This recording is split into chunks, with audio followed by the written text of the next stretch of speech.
டேய் என்னடா ஒரு மாதிரி இருக்க? நீங்க வாங்கிட்டு வான்னு சொல்றீங்க, அப்பா ஏன்டா வாங்கிட்டு வந்தேன்னு திட்டுறாரு. நான் யாரு பேச்சதான் கேட்கட்டும்? கேக்க கேக்க இங்கதான் இருக்க, என்னன்னு சொல்லு கத்தாம.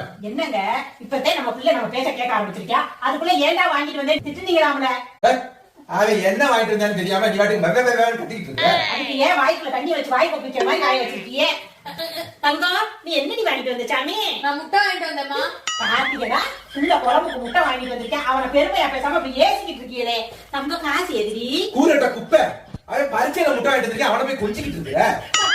பரிசையில முட்டை வாங்கினேன். நீங்க தானம்மா சொன்னீங்க. என்னன்னு பரிச்சையில முட்டை வாங்கிட்டு சொன்னாரா?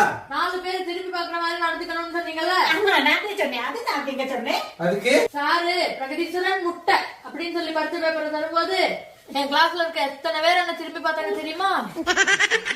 அப்படி சொல்லி வரல, நல்ல பையன். இனி நான் அடிக்க முடியாது.